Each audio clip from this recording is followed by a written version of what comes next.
Sveikas, lieliskās lauvas! Paskatīsim, ko aprīlis nes lauvas zīmē dzimušajiem.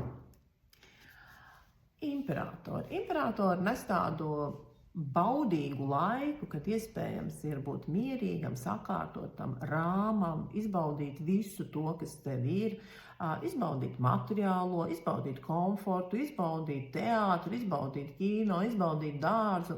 Atslēgas vērts šeit ir izbaudīt visu skaisto, to, ko tu esi nopelnījis, to, ko tu esi izdarījis. Tas ir izbaudīt savas ģimenes klātbūt, izbaudīt savu vietu ģimenei, sevišķi sievietes kārtas ir, ja?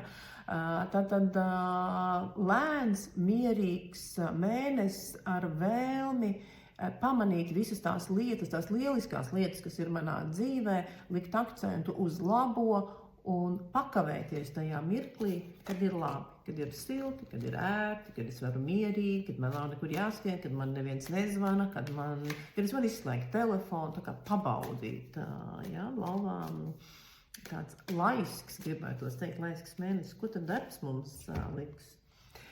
Darbā fortuna, tas nozīmē, ka viss iet savu ceļu. Viss var būt griezties mazliet ātrāk, bet viss var salikties arī mazliet veiksmīgāk nekā tu esi cerējis. Šajā mēnesī tiem, kas paši veic savu darbu, biznesmeņi vai pašnodarbinātie, jūs varētu pamēģināt ieviest kaut ko jaunu. Tas ir tā kā jauns cikls, jauns riņķis, jauna iespēja, jauna notikumi.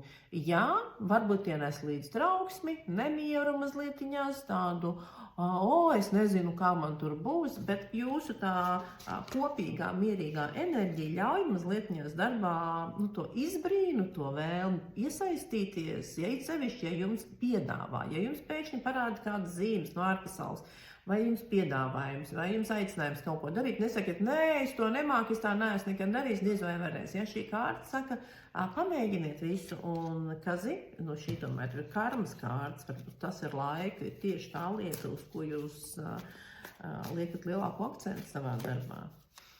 Un privātā dzīve. Privātā dzīvē kaut kā ļoti daudz pienākumu. Tas nozīmē, ka jau pirmā kārtas mums runāja par ģimeni, par attiecībām, par manu vietu ģimenei. Tad liekas, ka šeit partnerattiecībās ir ļoti, viņas ir noslogotas, ļoti noslogotas ar vajadzību iesaistīties, iet, skriet, braukt, darboties, vest. Neatliek laika mieram, neatliek laika atpūsties. Dažkārt tā ir tāda privāta iniciatīva mums pašam paveikt visu mājā un tad skatīties uz partneri ar tādu, tu jau neko nedarīji. Ja? Bet mēs jau varam arī palūgt partnerim, lai viņš iesaistās un palīdz. Tā kā pievēršam uzmanību šim, lai mēs paši nepārņemam pilnīgi iniciatīvu partnerībā un pēc tam nesūdzamies, ka esam mazliet noguruši no tā, ka partneris neiesaistās. Varbūt viņš vienkārši cilvēks nezina, ko darīt. Tiem cilvēkiem, kas tikai meklē attiecības, 10 zižļu kārtas arī runā par to, ka ir jau nogurums. Ir nogurums no tā, ka ir gana daudz darīts, meklēts, domāts. Man sāk pietrūkt spēku, tā mēdz teikt, un līdz ar to šis mēnesis, es domāju, vienkārši mieriņā, bez randiņiem, bez rakstīšanās, bez meklēšanas. Tas ir arī ļoti grūts un nogurdinošs darbs iesaistīties, meklēt un runāt ar jauniem cilvēkiem. Tātad šis mēnesis tā kā nē. Un padoms?